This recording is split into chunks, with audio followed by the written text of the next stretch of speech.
And the other part of what's gone on is in the 1950s and 60s, and I say this with a lot of respect, I don't mean it sarcastically. If the choice was between torturing people at these horrible state hospitals and releasing them to the street, 50 years ago that was a good choice.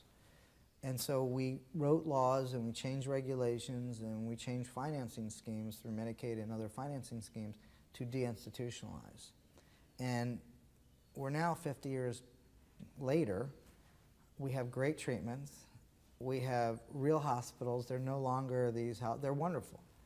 And we have to remember that, you know, last I checked, the brain is still part of the body, and it's an illness, and we have to stop convincing people that hospitalization is a bad thing.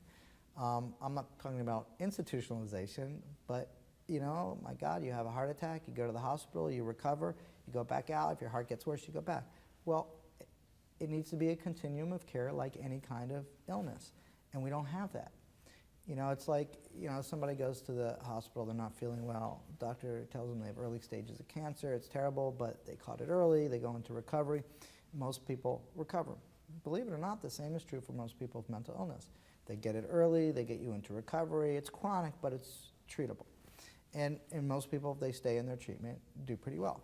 Well, God forbid your cancer gets worse, well, you can go to Sloan in New York or Sylvester in Miami. We have really great institutions. They're doing all this great therapy, and there's a good chance, again, you're going to be able to recover.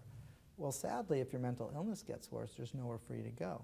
And so you end up in the one institution that just says, can't say no, and that's the criminal justice system.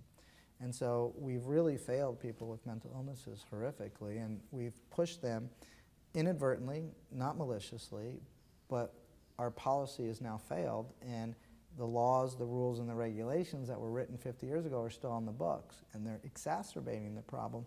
They're not fixing the problem. And so a lot of things need to go on, and that's why, you know, projects like the Jericho Project and other projects like that that are starting at the local level, where we're teaching judges and lawyers and prosecutors there's a better way to deal with people who are sick, and we need to access treatment.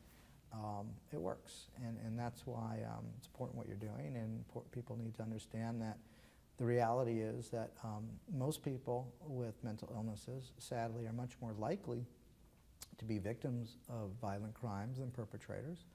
A lot of people get confused when we talk about mental illness. They think it's sociopathology. It's not. When we talk about mental illness and when there's projects in the courts like Jericho, the people they're diverting are people with a diagnosed Axis I disorder, which is usually schizophrenia, bipolar disorder, or major depression. The problem is you also have people out there, and that's what the jails are filled up with a lot, are people that are sociopaths, and they have what's called a personality disorder. And they can do really bad, evil things because their minds are organized. They're not mentally ill in the way that we're talking about it. So what happens is this wide brush gets cast out there, and laws get passed, and people are afraid that, you know, we're going to let all these crazy people out when they're really worried about sociopaths, not people with mental illness. And so there's a huge, huge learning curve that needs to go on, and that's what we're trying to do, and I commend you for helping educate people.